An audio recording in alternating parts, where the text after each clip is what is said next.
Donc, je m'appelle René Delou, je suis sociologue et moi je parle vraiment depuis ma discipline, qui est la sociologie et les terrains de recherche que j'ai pu mener, que ce soit ici en Belgique ou comme vous l'avez entendu, plutôt dans des pays à majorité musulmane.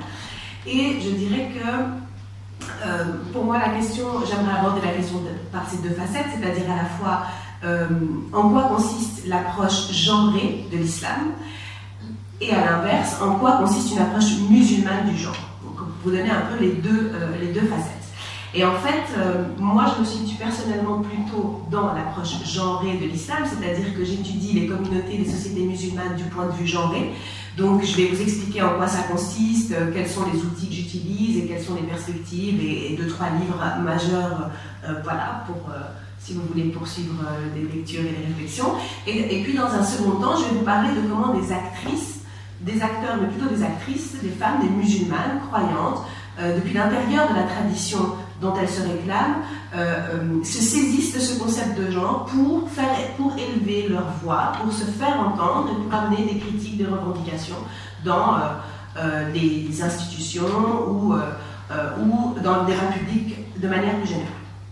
Donc ça c'est un petit peu le plan. Donc, en introduction, qu'est-ce que les études de genre? Donc, moi, je m'inscris un petit peu en faux par rapport à ce qui a été dit, dans le sens où je ne considère pas les études de genre comme une forme d'idéologie, puisque pour moi, c'est un champ de recherche scientifique et que la science avance par le doute et pas par la croyance. Donc, en cela, s'il y a des théories qui peuvent paraître farfelues, en tout cas, elles peuvent être remises en question et d'autres théories peuvent être amenées pour amener d'autres explications. Et c'est en cela que pour moi, c'est important de rappeler que c'est un champ de recherche. Ce qui veut dire qu'il est toujours en cours, qu'il y a quelques décennies déjà de recherche derrière nous, mais qu'il y a des nouveaux objets qui apparaissent. Et ce champ de recherche, il est interdisciplinaire. C'est ça qui est très intéressant avec les études de genre, c'est que ça part de la médecine, effectivement, la biologie, jusqu'à l'histoire, la sociologie, l'anthropologie, la littérature, etc. Et donc, finalement, pour moi, en quoi ça consiste? Ça consiste à regarder comment est-ce que les normes, les identités, les rôles sont définis en fonction des époques, en fonction des sociétés, en fonction des lieux.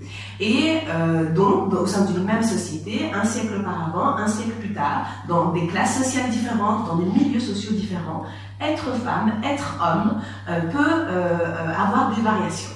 Et donc, quand je dis être, je ne parle pas d'une essence, je parle vraiment d'un rôle, c'est vraiment ça, donc des normes, des rôles, des prescriptions sociales. Et pour vous donner une petite anecdote qui pour moi montre bien cet exemple, une anecdote qu'on m'a racontée à Alger, une personne me parlait donc de son arrière-arrière-grand-père, donc une personne qui a vécu il y a un siècle, et qui, c'était une femme qui recevait son beau-père chez elle, et puis elle lui servait le thé, et ce beau-père a remarqué que cette femme portait une montre. Et à la vue de cette montre, il s'est énervé et a demandé au mari de la femme, son fils, de répudier cette femme. Parce qu'en portant une montre, elle était complètement elle était insubordonnée, elle se prenait pour un homme. Donc, c'est tout petit exemple, mais voir comment un accessoire, finalement, représente du pouvoir, représente un rôle, représente, on pourrait dire à une époque, porter des pantalons pour des femmes, par exemple. En fait, finalement, c'est comment on a besoin de différencier. Et il y a des accessoires qui différencient ces identités, mais qui aussi représentent qui a le pouvoir. Et c'est pour ça que pour moi, en tant que sociologue, ce qui est important, c'est de regarder les rapports de genre comme des rapports de pouvoir. Par contre, ces rapports de pouvoir ne se limitent pas aux hommes et aux femmes, mais bien aux hommes entre eux, et aux hommes sur les femmes, et aux femmes entre elles. Donc, vraiment, entre les hommes qui vont se conformer à une norme de genre et être extrêmement viril, faire montre de puissance, de force, etc., pour être dans une position de domination, ça sera sur d'autres hommes, considérés comme moins virils, comme des hommes homosexuels, etc. Et après, ce sera la même chose pour les femmes, celles qui seront dans la norme ou celles qui ne le seront pas. Donc finalement, ce que je veux simplement vous dire, c'est que pour moi, ce qui est très important, c'est les rapports de pouvoir. Comment est-ce qu'une société donne du pouvoir à certaines catégories de personnes, si elles se conforment à ces normes, et au contraire, place d'autres sous la tutelle des autres. Donc c'est ça que j'étudie finalement, c'est comment est-ce que des rapports de pouvoir évoluent et constituent des groupes. Et ce qui est intéressant, c'est que en études de genre, Donc on regarde un système plus général qu'on appelle le patriarcat, comment est-ce que le patriarcat évolue, et évidemment il change, il n'est pas le même partout, et on pourrait le diviser en deux dimensions. Il y a d'une part cette dimension plus matérielle, économique, comment est-ce qu'une société est organisée et comment est-ce qu'on a besoin de ce type d'organisation sociale, et de l'autre il y a la légitimité des rapports de genre. Est-ce qu'on remet en cause ou pas ces normes, ces modèles d'identification? Et au fond, on pourrait dire que dans les sociétés européennes ou nord-américaines, les mouvements féministes ont fort remis en question la légitimité des rapports de genre. C'est pour ça que souvent on dit que l'égalité est déjà là, il y a des choses qui sont évidentes. Voilà, cette histoire de montre dont je vous parle, ou bien du fait qu'une femme puisse à la fois avoir des enfants, travailler, conduire une voiture, ça paraît évident. Là où, dans d'autres sociétés, comme celle que j'étudie, si je travaille sur la mobilité spatiale des femmes, c'est parce que la sortie même de l'espace domestique n'est pas du tout évidente. Et donc, alors que j'étudie une société où les femmes travaillent de plus en plus, participent de plus en plus au budget des ménages, etc. Donc d'un point de vue économique, les choses changent. Mais du point de vue de la légitimité de la présence des femmes à l'extérieur, ça ne change pas du tout aussi vite. Donc voilà, c'est vraiment ces deux dimensions que, du point de vue des études genre, à partir de la sociologie, moi j'étudie. Et par rapport à la religion plus précisément, mais je reviendrai après. Donc voilà, du coup j'ai envie d'aller un peu plus vite puisque vous avez été assez succinct. Disons, une approche genrée de l'islam. Voilà, je vais finaliser l'introduction et passer au premier point. Dans les travaux les plus intéressants, je trouve, pour parler des rapports de genre dans des sociétés majoritairement musulmanes, je vais vous en citer 3, qui avancent un peu chronologiquement. D'abord, vous avez les travaux d'une sociologue comme Fatima Mernissi. Peut-être que vous la connaissez, sociologue marocaine, décédée malheureusement, mais qui est vraiment une pionnière, et qui mobilise ces concepts pour étudier dans son livre « Le harem politique » la construction des rapports de genre à l'époque du prophète et même dans la maisonnée du prophète. C'est ça qui est intéressant, dans son espace privé. Et justement, elle montre comment, à travers une approche spatiale, comment est-ce qu'il y a une confusion des espaces entre son espace privé, le lieu où il est avec ses épouses et ses enfants, et l'espace public où il exerce en tant que prophète, où il reçoit des personnes pour des questions politiques, qui viennent contracter des alliances, parler de problèmes publics, etc. Et donc, face à cette confusion, elle m'a expliqué comment il y a des enjeux là derrière, il y a des tensions liées au fait que des étrangers puissent venir voir ces femmes, se planter un peu là dans son salon et regarder un peu l'intérieur de chez lui. Et donc elle va ainsi expliquer comment certains versets dans le Coran viennent mettre fin et remettre de l'ordre spatialement dans cette situation. Et notamment en disant « mettez une cloison entre vous et elle, ce sera plus pieux pour vos cœurs, etc. » Donc comment est-ce qu'il faut un peu séparer les choses. Donc voilà, c'est simplement pour vous montrer comment est-ce que des versets qui peuvent être utilisés pour exclure et mettre de côté les femmes, elle va montrer comment ils ont une pertinence, ils se justifient dans un contexte bien précis et par rapport à un rôle bien précis, celui du prophète, qui avait à la fois un rôle public, mais qui en même temps recevait, si on veut, ou exerçait ce rôle public dans sa sphère privée. Et donc, voilà, le harem politique, par exemple, c'est vraiment une manière très intéressante d'approcher les questions de ségrégation spatiale dans leur contexte, d'un point de vue sociologique. Il y a un autre travail intéressant historique, c'est celui de Leila Ahmed, qui est une historienne américaine, je ne connais pas, je pense peut-être qu'elle est égypto-américaine, qui est encore en vie et qui a écrit un livre pionnier intitulé Women and Gender in Islam. Et en fait, elle va retracer, elle va essayer de montrer comment évoluent les rapports de genre durant les premiers siècles de l'islam. Et notamment, pourquoi est-ce que, alors qu'on dit souvent que l'islam a apporté une certaine amélioration pour le statut des femmes à l'époque, dans ce contexte-là, pourquoi est-ce qu'assez vite on voit une dégradation des rapports de genre? Et notamment, elle va étudier les contrats de mariage qui sont contractés par des femmes on va dire, de bonne extraction sociale, enfin assez haut dans l'échelle sociale, les filles du prophète, et puis des femmes, disons, de la noblesse, ou qui appartiennent à des classes supérieures. Et en fait, elle va regarder comment est-ce que ces femmes, à travers ces contrats de mariage, est-ce qu'elles arrivent à négocier la monogamie de leur partenaire ou pas, de leur mari ou pas. Et elle va se rendre compte qu'assez rapidement, les femmes perdent du pouvoir de négociation et qu'elles sont amenées à accepter la polygamie, le fait que leur mari prenne plusieurs épouses. Et elle va expliquer ça par le fait que l'expansion très rapide de l'islam passe par sa militarisation. Donc assez vite, on passe d'une communauté qui vit une utopie révolutionnaire à en fait un empire. Et ça se passe très rapidement, en quelques siècles. Et donc la militarisation de cette nouvelle société fait que les hommes s'éloignent souvent de leur foyer, partent pendant longtemps, sont dans des camps militaires. Finalement, on organise de la prostitution autour de ces camps militaires, ils reviennent plus sporadiquement à la maison, et donc ces femmes ont moins de pouvoir dans les rapports de négociation, puisque les hommes ont des courtisanes, se marient dans d'autres contrées, etc. Donc en fait, le fait que la classe militaire prenne du poids et que l'enjeu militaire devienne plus important dans cette société, fait que les femmes, même celles qui avaient pourtant plus de ressources, arrivent de moins en moins à faire valoir des droits que pourtant la religion leur a octroyés. Donc voilà, ce que je veux vous montrer ici, c'est que les études de genre, c'est vraiment trouver des explications sociales, sociologiques à des rapports de genre vus comme des rapports construits socialement. Et non pas, on ne parle pas d'une naissance, voilà, en l'occurrence. Toutefois, quand je dis construit socialement, là en l'occurrence, la légitimité de ces rapports de genre, ce sera tiré évidemment d'un discours religieux. Puisque dans le cas de l'islam, et ça je vais y revenir après, l'articulation politique et religieuse est vraiment essentielle oui, je vais y revenir après, mais donc cette articulation politique et religieuse elle est très importante.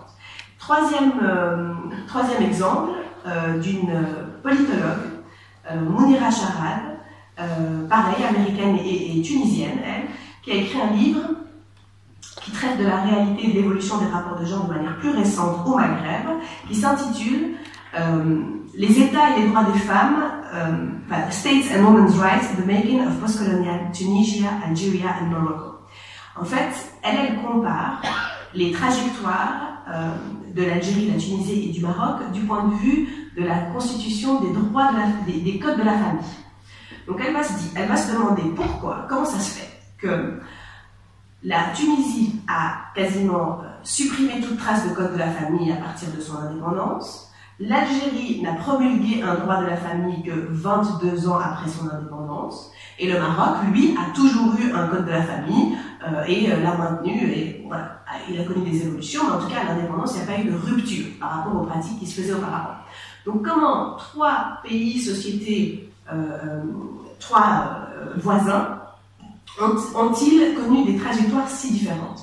Et donc là, de nouveau, puisqu'elle est politologue, elle va chercher à comprendre ça avec des facteurs politiques, et elle propose un modèle où c'est l'importance des réseaux tribaux au moment de la constitution des régimes politiques et des nations qui va influer. Donc ce qu'elle va expliquer, c'est qu'en Tunisie, l'organisation sociale tribale et les grandes tribus étaient assez affaiblies au moment de la constitution de la nation tunisienne, et donc on peut participer à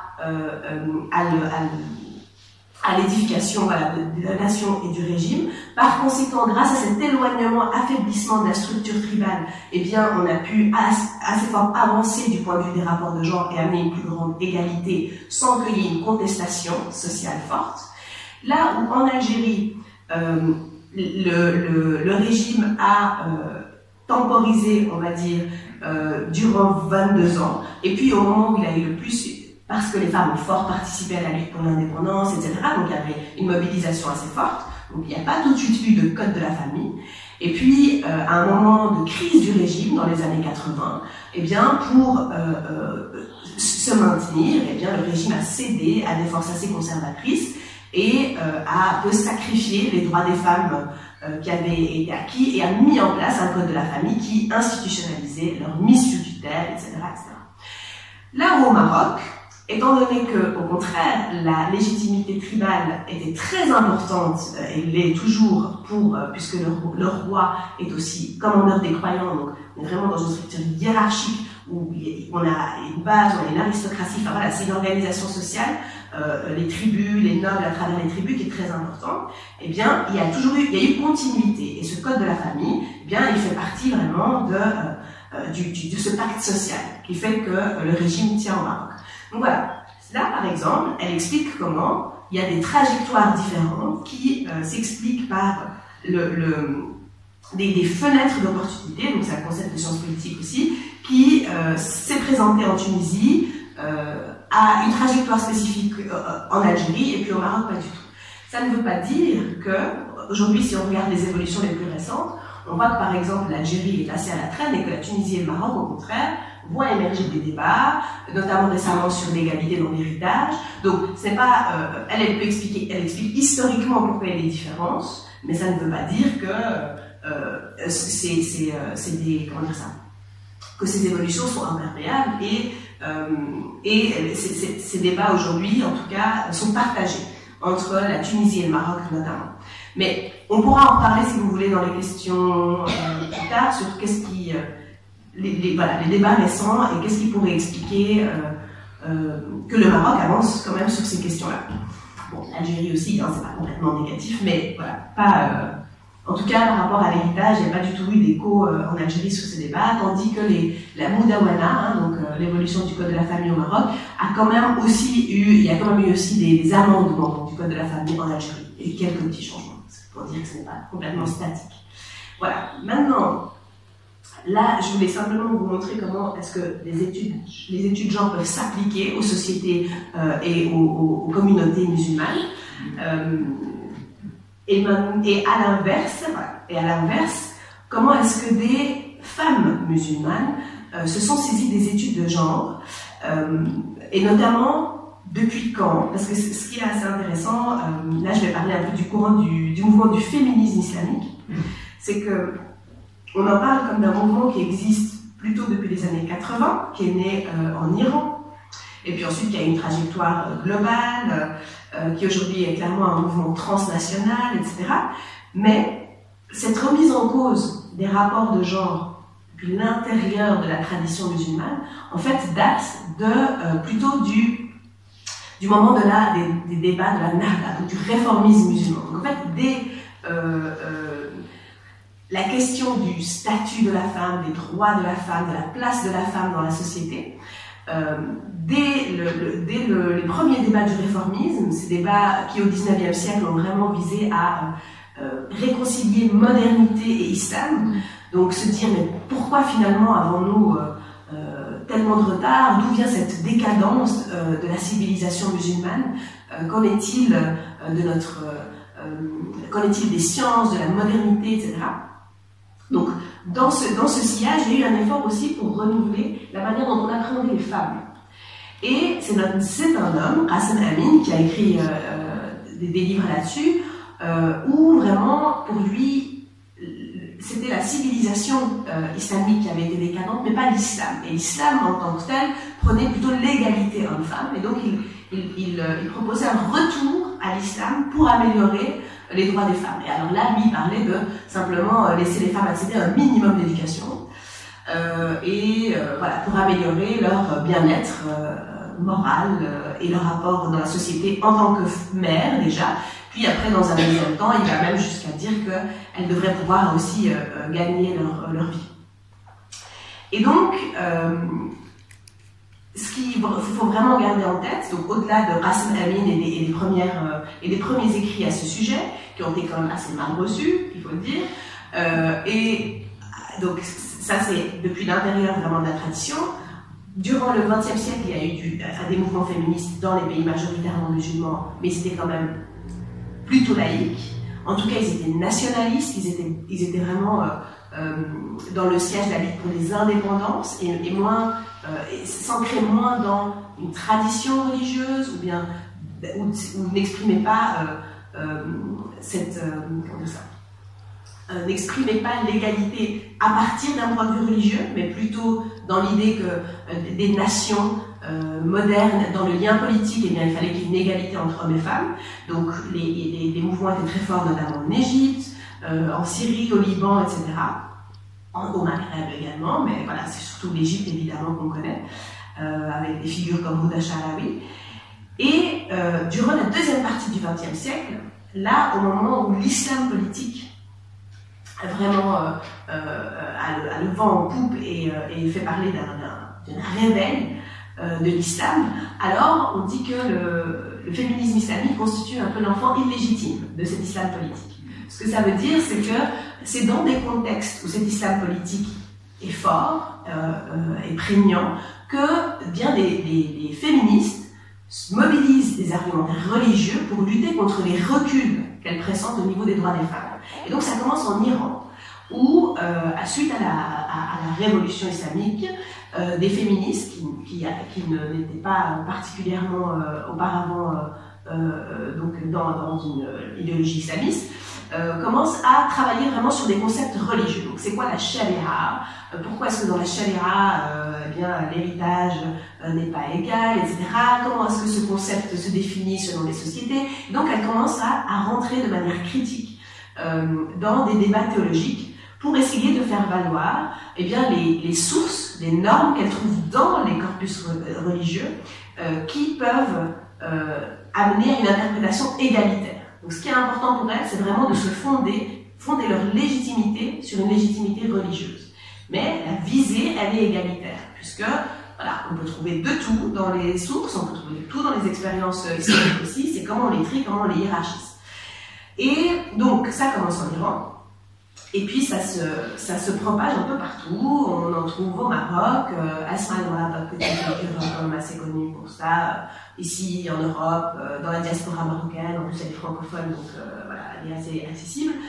Mais il y en a aussi en Turquie, et dans plein de pays majoritairement musulmans, en Égypte, mais aussi en Afrique du Sud, aux États-Unis, donc dans des pays où les femmes musulmanes sont plutôt en minorité, donc des pays avec où l'islam est religion d'État, mais aussi des pays où laïque.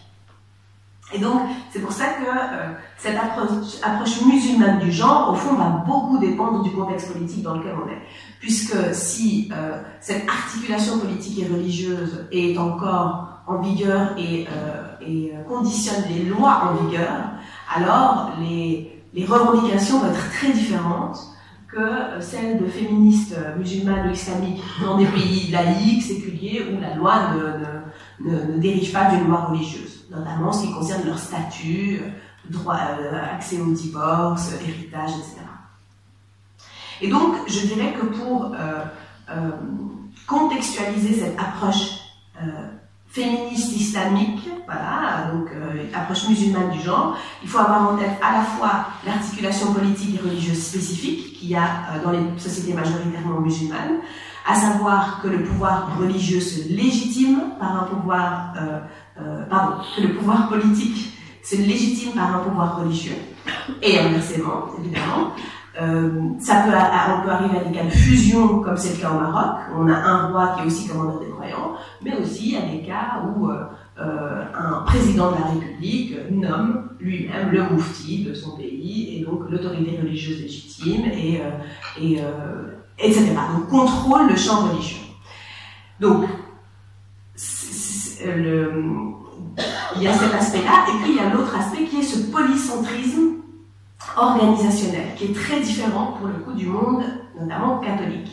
Donc en soi, si vous voulez, dans le monde musulman, la relation du croyant au créateur est tout à fait directe et elle n'a en principe pas besoin d'une médiation.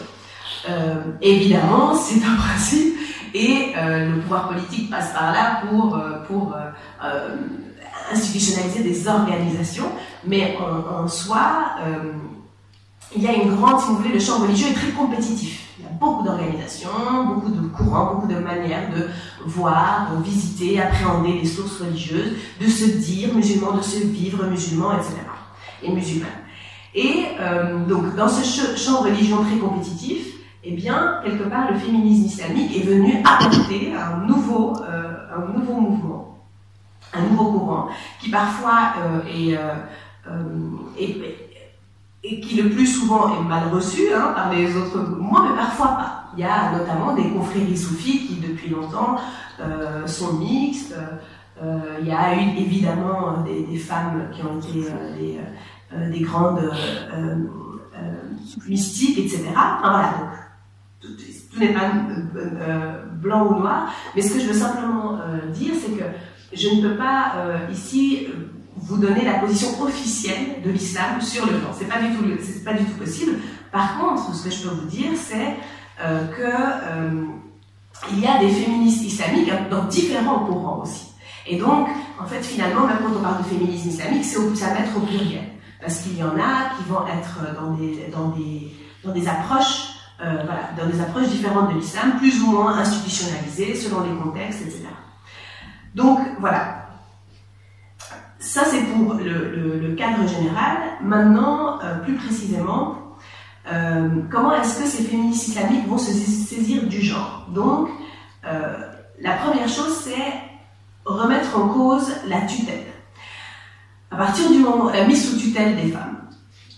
Si vous voulez, le principal objet du féminisme islamique, c'est de dire, nous, musulmanes, croyantes, nous parlons pour nous-mêmes. Nous appréhendons les textes par nous-mêmes et nous n'avons pas besoin que des hommes le fassent à notre place. Donc, vraiment, je remets dans un contexte où, en principe, il n'y a pas de médiation entre le croyant et son créateur. Finalement, l'imam, c'est quelqu'un qui guide pour la prière, mais je n'ai pas besoin, en principe, d'un grand moufti qui vienne m'expliquer comment vivre mon rapport à mon créateur. Et donc, ces femmes, si vous voulez, s'approprient ces textes et revendiquent cette possibilité qui leur a été déniée d'être dépositaires de l'humanité. Donc elles disent, les hommes se considèrent comme des représentants de Dieu sur terre et se mettent de ce point de vue sur une marche un peu au-dessus, un marchepied au-dessus des femmes. Et bien nous sommes au même titre des représentants de Dieu sur terre et donc nous avons le droit comme eux de lire et d'interpréter les textes et nous revendiquons la même humanité, une égale humanité. Et toutes les interprétations qui amèneraient à concevoir que nous sommes inégales, que nous avons des droits inégaux en termes d'accès au travail, inégalité dans l'héritage, inégalité dans les rôles qu'on peut remplir, et bien tout ça n'est qu'une conséquence historique, c'est vraiment ça qui est important, du patriarcat, mais ce n'est en aucun cas l'essence de notre religion. Et donc au contraire, nous revenons vers notre religion en revendiquant cette égalité. C'est pour ça que vraiment la question se pose un peu différemment dans l'Église, puisque là, il s'agit de affirmer un retour à l'islam en affirmant l'égalité, et non pas se distancier ou se mettre en porte-à-faux pour ces féministes islamiques. Et donc, du coup, c'est remise en question de la mise sous tutelle, donc l'homme au sens de mâle, n'a pas à se mettre en médiation entre moi et mon créateur, j'ai pas besoin qu'un homme m'explique ce que Dieu a prévu pour moi, je suis capable de lire. Et par contre, tout ce qui relève de l'inégalité, là, c'est contre l'islam. Et donc, l'inégalité dans l'héritage, par exemple, s'explique pour des raisons historiques. Oui, il y avait une recherche de justice, si vous voulez, dans des contextes sociaux où le mariage était organisé d'une certaine manière, les familles étaient organisées d'une certaine manière, mais aujourd'hui, dans le monde actuel, les femmes travaillent, participent au budget familial, etc. Donc il n'y a plus de raison que cet héritage soit inégal. Donc il y a vraiment ce qui relève, ce qui est contingent, ce qui est historique, ce qui est dynamique, ce qui change. Et donc finalement, de ce point de vue-là, je dirais qu'on pourrait voir une affinité entre genre et islam. Voilà. Il y a vraiment l'idée que l'islam s'adapte aux sociétés et au temps et qu'il évolue. Et donc, ce que j'aimerais juste différencier, donc voilà, ce qui est très important, c'est la remise en cause de cette mise sous tutelle. Et à partir du moment où on la remet en cause, eh bien, ces femmes cherchent à incarner leur propre voix et à se représenter en tant que musulmanes. Et ce faisant, évidemment, elles ébranlent cette organisation sociale patriarcale où elles seraient subordonnées, où on fabrique leur subordination. elles ne peuvent, contrairement à des contextes, ce que je voudrais aussi souligner, c'est que contrairement à des contextes, par exemple européens, dans des pays à majorité musulmane, elles ne peuvent pas faire l'économie du discours religieux. Elles ne peuvent pas faire l'économie de la légitimité religieuse de leurs propos, puisque l'ordre public est un ordre moral. Et c'est en cela, je pense qu'on est dans des contextes très différents aussi. Et donc, quelque part, il y a des questions dont peut-être ici, c'est très, très intéressant, vous entendant, on va devoir l'Église s'adapte au changement. Et bien là, elle en fait, à travers l'autorité religieuse, elle cherche à faire bouger les choses. Donc voilà, c'est des dynamiques contrastées mais intéressantes. Et par contre, dans un contexte européen, bien, le féminisme musulman, ça existe aussi, mais évidemment, c'est pas exactement les mêmes demandes, les revendications. Ce qui est intéressant là, c'est que c'est un peu une revendication, avec une pierre, on essaye de faire deux coups, c'est-à-dire qu'en s'affirmant des féministes musulmanes, ces femmes à la fois bien, luttent contre des préjugés, des stéréotypes envers les femmes au sein de leur communauté.